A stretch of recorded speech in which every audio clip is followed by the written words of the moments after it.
Baik Bapak Ibu yang dikasihi Tuhan, Shalom. Bapak Ibu, pada saat ini kita masih berbicara di tema kita, yaitu menghadirkan kebaikan Tuhan di dalam kehidupan kita. Kalau 2 minggu yang lalu kita berbicara dari konteks perjanjian lama, bagaimana kita menghadirkan kebaikan Tuhan maksud kehidupan kita. Salah satu indera yang Tuhan pakai dalam kehidupan kita yaitu mulut kita, melalui perkataan kita. Dan kita sudah melihat perjalanan bangsa Israel dari tanah Mesir masuk ke tanah Kanaan itu, sebagian besar berhenti di padang gurun. Itu karena mereka tidak bisa menjaga perkataan mereka. Sehingga Bapak Ibu dikatakan dari yang berumur 20 tahun ke atas laki-laki, hanya Yosua dan Kaleb beserta keluarganya tentunya yang masuk ke tanah perjanjian itu di tanah Kanaan. Artinya yang benar-benar menerima dan menikmati janji itu. Siapa yang menerima janji akan kelimpahan susu dan madu tanah Kanaan? Semuanya mereka. Tapi hanya keluarga ini yang berhasil masuk dan menikmati janji itu. Karena apa? Perkataan yang tidak dijaga. Nah, sekarang kita mau melihat dari perspektif perjanjian baru. Karena kadang-kadang orang sering berkata demikian, itu kan di perjanjian lama, di perjanjian baru ini kan sekarang ini zaman anugerah, zaman kasih karunia. Karena zaman kasih karunia jadi seolah-olah dianggap atau dikondisikan bahwa Tuhan lebih ngeper di zaman kasih karunia ini. Apakah kira-kira seperti itu? Kita lihat. Tapi yang saya mau katakan pada saat ini, Tuhan yang disembah di perjanjian lama adalah Tuhan yang sama juga disembah di perjanjian baru. Amin. Amin saudara. Tapi tidak mengapa, kita akan lihat dari perspektif perjanjian baru, apa yang firman Tuhan katakan tentang perkataan. Kita lihat yang pertama. Saudaraku, di perjanjian baru Tuhan memberikan perintah di dalam hal berkata-kata, saudaraku, seperti ini. Yang pertama dikatakan, di dalam perjanjian baru itu dilarang untuk bersungut-sungut atau menggerutu. Nah loh, berarti sama aja saudara ya. Di dalam konteks perjanjian baru tetap dilarang orang bersungut-sungut, dilarang menggerutu. Coba kita lihat apa yang Yesus sampaikan di dalam Yohanes pasal 6 ayat 41 sampai 43. Dikatakan demikian. Maka bersungut-sungutlah orang Yahudi tentang dia, karena ia, maksudnya Yesus, telah mengatakan, akulah roti yang telah turun dari sorga. Ayat 42. Kata mereka, bukankah ia ini Yesus anak Yusuf yang ibu bapaknya kita kenal? Bagaimana ia dapat berkata, aku telah turun dari sorga? Ayat 43. Jawab Yesus kepada mereka, jangan kamu bersungut-sungut. Jadi ternyata Bapak Ibu, anjuran untuk menjaga perkataan itu tidak hanya ditekankan di perjanjian lama, tapi Allah yang berinkarnasi di dalam Yesus di perjanjian baru tetap memegang prinsip itu, supaya setiap orang yang percaya kepadanya, pengikutnya, jangan bersungut-sungut, apalagi menggerutu. Nah, kemudian Bapak Ibu kita lihat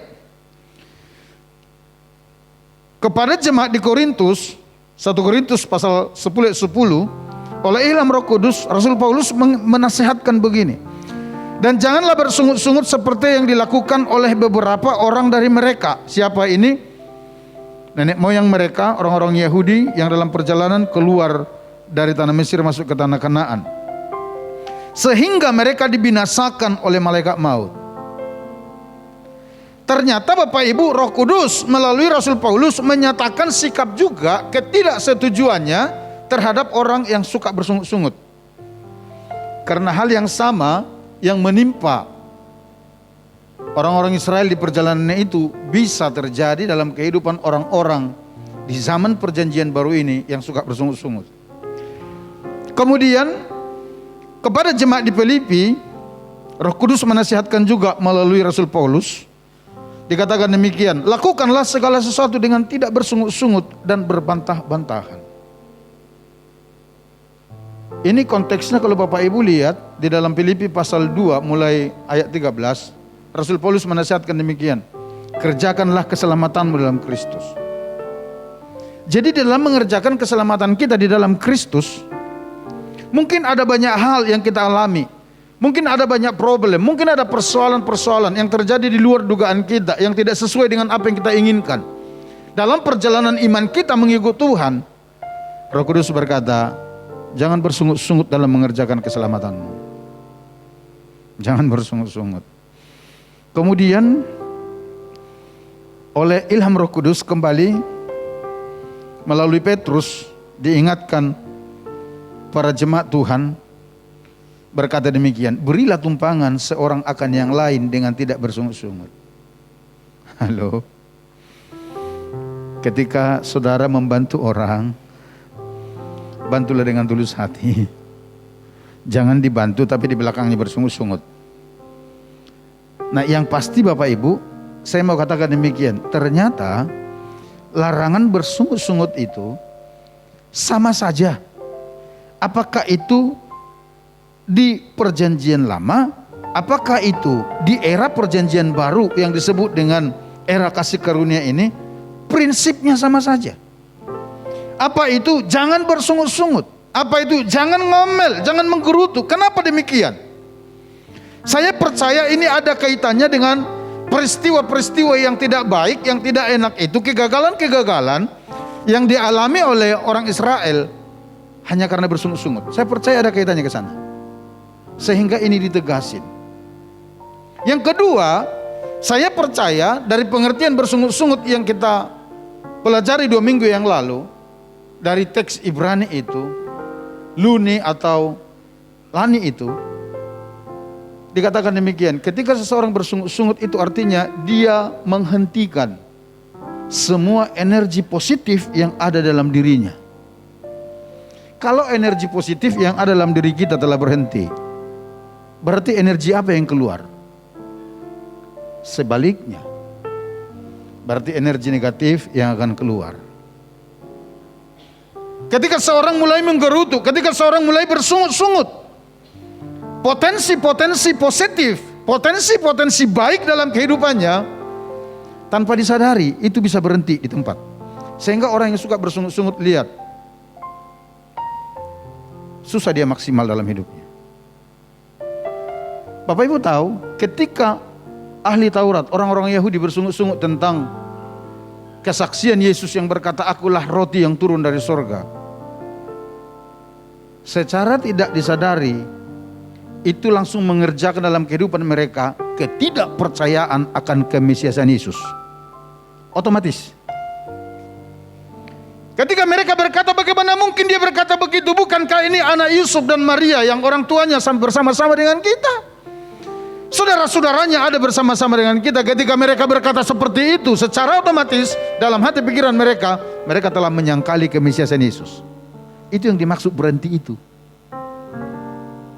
Jadi Bapak Ibu perhatikan betapa seriusnya perkataan di hadapan Tuhan. Itu yang dikonfirmasi kepada kita tentang perintah Tuhan bagi kita yang percaya kepadanya mengenai perkataan di era perjanjian baru ini. Yang kedua, perintah Tuhan saudaraku supaya kita mengucap syukur dalam segala keadaan oleh perkataan kita. 1 Tesalonika pasal 5 ayat 18 berkata demikian, mengucap syukurlah dalam segala hal, sebab itulah yang dikehendaki Allah di dalam Kristus Yesus bagi kamu. Mengucap syukur di dalam hal apa? Dalam segala hal. Karena apa? Tuhan menghendaki yang seperti itu. Ini kebalikan daripada bersungut-sungut. Kalau dikatakan bersungut-sungut itu menghentikan energi positif di dalam kehidupan kita, ucapan syukur akan terus merangsang energi positif dalam kehidupan kita. Akan membuat kita bergairah melakukan segala sesuatu, terutama untuk hal-hal yang menyenangkan hati Tuhan. Kemudian dalam Efesus pasal 5 ayat 4 dikatakan, demikian juga perkataan yang kotor, yang kosong atau yang sembrono, karena hal-hal ini tidak pantas, tetapi sebaliknya ucapkanlah syukur. Jadi ternyata Tuhan berkata mulut kita itu juga jangan dipakai dengan sembrono, mengucapkan hal-hal yang sia-sia, hal-hal yang kotor. Kemudian dalam ayat 20 dikatakan demikian, ucaplah syukur senantiasa atas segala sesuatu dalam nama Tuhan kita Yesus Kristus kepada Allah Bapa kita. Kenapa Bapak Ibu? Karena ucapan syukur adalah ekspresi terima kasih kita kepada Tuhan atas pemeliharaannya. Jadi tidak salah dong kita mengucap syukur kepada Tuhan dalam segala hal setiap waktu. Karena kalau kita ada sampai pada saat ini, percayalah, itu semua anugerah, kasih karunia, rahmat dan kebaikan Tuhan bagi kita. Yang mengerti dan percaya katakan amin. Kemudian yang ketiga, perintah Tuhan tentang berkata-kata. Di konteks perjanjian baru ini dikatakan muliakan Tuhan dengan perkataan kita. Muliakan Tuhan dengan perkataan kita. Ibrani 13 ayat 15 berkata begini, sebab itu marilah kita oleh Dia senantiasa mempersembahkan korban syukur kepada Allah, yaitu ucapan bibir yang memuliakan namanya. Pertama, tidak diperkenankan bersungut-sungut atau menggerutu. Yang kedua, Tuhan mau kita selalu mengucap syukur. Yang ketiga, Tuhan mau kita memuliakan Dia oleh perkataan melalui indera mulut kita. Tuhan mau itu. Muliakan Dia dalam segala hal. Muliakan Tuhan. Dan yang keempat di poin pertama ini, biarlah perkataan kita menjadi berkat bagi orang lain. Efesus 4:25 berkata begini, karena itu buanglah dusta dan berkatalah benar seorang kepada yang lain, karena kita adalah sesama anggota. Buang dusta. Kalau dikatakan buang dusta, berkatalah benar seorang kepada yang lain, berarti saudaraku, dusta, bohong itu bukanlah perkataan yang memberkati. Amin. Amin. Bukan. Tapi belajarlah jujur. Katakanlah iya di atas iya, tidak di atas tidak. Yesus berkata, selebih daripada itu berasal dari si jahat. Kemudian di dalam ayat 29 dikatakan, janganlah ada perkataan kotor keluar dari mulutmu, tetapi pakailah perkataan yang baik untuk membangun, di mana perlu, supaya mereka yang mendengarnya beroleh kasih karunia. Pakai perkataan yang baik, bukan kata-kata yang kotor, bukan kata-kata yang menzolimi, itu istilah sekarang ya, bukan itu. Tapi perkataan yang baik yang memberkati, supaya ketika ada orang lain mendengar dikatakan mereka beroleh kasih karunia dari Allah. Kemudian di dalam Yakobus pasal 3 ayat 9 dikatakan, dengan lidah kita memuji Tuhan Bapa kita, dan dengan lidah kita mengutuk manusia yang diciptakan menurut rupa Allah. Ini yang tidak boleh. Ayat 10-nya, dari mulut yang satu keluar berkat dan kutuk. Hal ini saudara-saudaraku tidak boleh demikian terjadi. Ini berarti nano-nano ini mulut orang ini. Sebentar dia nyanyi, ku tahu hidupku adalah penyembahan. Sebentar lagi, begitu hatinya tidak suka, langsung omelin Tuhan, langsung sumpahin teman-temannya. Firman Tuhan berkata, itu tidak boleh. Tidak jelas nanti pendirian kita di mana. Dan Bapak Ibu, apakah Bapak Ibu tahu, ada banyak sekali orang tersandung hanya gara-gara seperti ini. Ada banyak sekali orang tidak tertarik datang kepada Yesus hanya karena seperti ini. Orang di luar sana sebenarnya dari hati kecil mereka diam-diam mau datang kepada Tuhan. Tapi begitu melihat kesaksian orang-orang yang dalam tanda petik dilihat sering ke gereja, tapi setiap pulang dari gereja udah ngumpatin orang, udah nyumpahin orang, sehingga orang lain berkata demikian. Sekalipun kita tidak setuju dengan pernyataan ini, lebih baik seperti saya, jarang ke gereja, bahkan mungkin tidak pernah, tapi tidak seperti orang itu yang setiap minggu ke gereja, setiap Jumat komsel, setiap hari Rabu ikut di rumah doa, tapi pulang-pulang dari sana mulutnya tidak bisa dijaga. Firman Tuhan berkata, yang seperti itu tidak baik bagi orang percaya. Karena itu tidak memberkati, itu tidak membangun orang. Kalau begitu seperti apa, Pak? Memuliakan Tuhan. Memuliakan Tuhan. Jangan saudara bilang begini, tapi saya tidak tahan, Pak. Saya dikecewakan sama dia, saya disakiti sama dia. Saya mau berkata, yes. Tapi saya mau beritahu, saudara pun berkali-kali mengecewakan orang dan menyakiti hati orang. Paham itu? Coba lihat kiri kanan dulu. Katakan kepada mereka, saya tahu Anda sering menyakiti hati orang. Iya, itu harus kita pahami. Kita harus sadar bahwa kita sering juga mengecewakan orang. Kita harus tahu bahwa kita juga sering membuat hati orang terluka. Jadi kalau hati kita dilukai, balance. Amin. Satu-satu. Kalau kita sadar ini, kita akan bisa memakai mulut kita untuk memuliakan Tuhan. Itu di bagian yang pertama. Di bagian kedua, Bapak Ibu, apa yang firman Tuhan katakan di era perjanjian baru ini dengan perkataan? Kalau yang pertama itu ada larangan-larangan yang diberikan kepada kita. Yang kedua, Bapak Ibu, perkataan itu akan mendapat penghakiman. Perkataan seseorang itu ada kaitannya sangat erat dengan penghakiman. Di dalam Matius pasal 12 ayat 36 sampai 37 berkata demikian. Tetapi aku berkata kepadamu, setiap kata sia-sia yang diucapkan orang harus dipertanggungjawabkannya pada hari penghakiman. Ayat 37. Karena menurut ucapanmu engkau akan dibenarkan, dan menurut ucapanmu pula engkau akan dihukum. Yesus tegaskan ini. Yesus sampaikan ini di depan orang banyak. Tujuannya apa? Supaya setiap orang menjaga perkataannya. Oleh karena apa? Perkataan itu memiliki kuasa. Yesus tegaskan melalui perkataanmu itu, nanti ya nanti engkau akan dihukum. Atau melalui perkataanmu itu juga engkau akan dibenarkan. Nah Bapak Ibu, ternyata perkataan urusannya tidak hanya masa sekarang.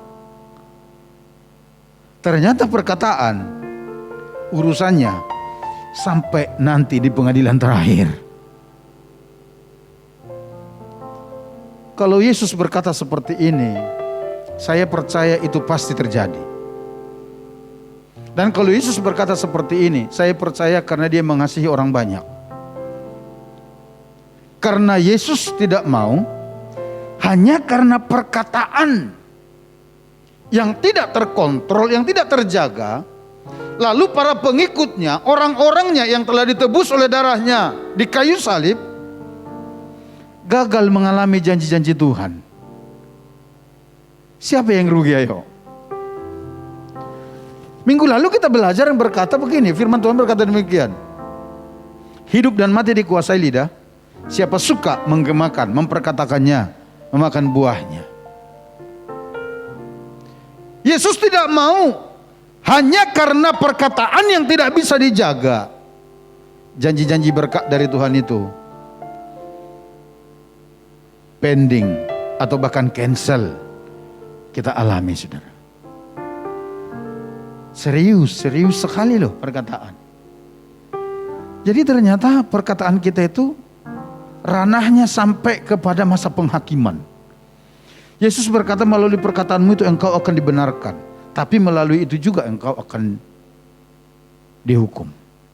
Kalau perkataanmu benar, engkau dibenarkan, engkau diberkati. Tapi kalau perkataanmu itu salah, engkau akan menerima akibat dari perkataan. Itulah maksudnya. Nah saudaraku,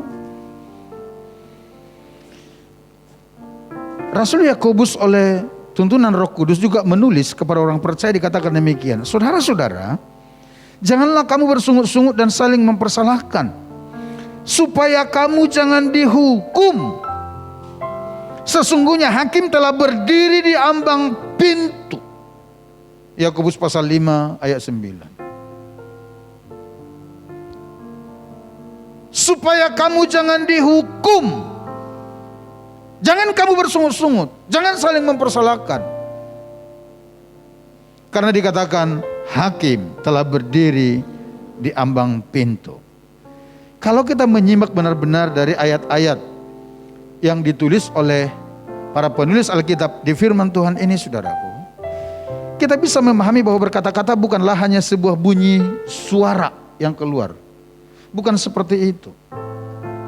Tapi lebih daripada itu, perkataan yang diucapkan seseorang berkuasa untuk menentukan seluruh kehidupannya. Hal itu bisa mencakup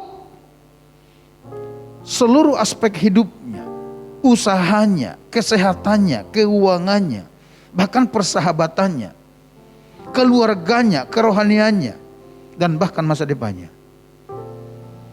Tidakkah banyak terjadi hanya karena perkataan yang tidak bisa dijaga? Tadinya persahabatan yang begitu akrab tiba-tiba retak bahkan pecah. Halo? Tidakkah itu sering kita jumpai di sekeliling kita? Kalau itu pernah kita lihat, ayo kita belajar dari firman untuk menjaga perkataan kita. Karena perkataan kita itu sanggup menarik kebaikan Allah turun dalam kehidupan kita, tapi sanggup juga untuk menghadirkan segala hal-hal buruk dalam hidup kita. Saudara, itu sebabnya saya mau mengajak kita. Sangat penting bagi kita memahami makna dari dampak sebuah perkataan. Dan jangan biarkan hidup kita terhakimi dan janji-janji Allah tertunda kita alami hanya karena perkataan kita yang tidak bisa dikontrol. Jangan biarkan itu. Kita akan mengalami kerugian besar. Tetapi biarlah seperti dikatakan tadi, biarlah mulut kita itu terus mengucap syukur kepada Tuhan. Biarlah mulut kita itu memuliakan Allah. Biarlah mulut kita itu penuh pujian pengagungan kepada Tuhan. Biarlah mulut kita itu memberkati sesama kita. Sehingga ketika mereka mendengar, mereka beroleh kasih karunia daripada Allah. Dan mereka diberkati oleh Allah. Amin Bapak Ibu. Amin. Yang mau boleh lambaikan tangan dan berikan tepuk tangan bagi Allah kita. Saya mengajak jemaat GBI Putus Sibau, mulai saat ini perhatikan perkataan.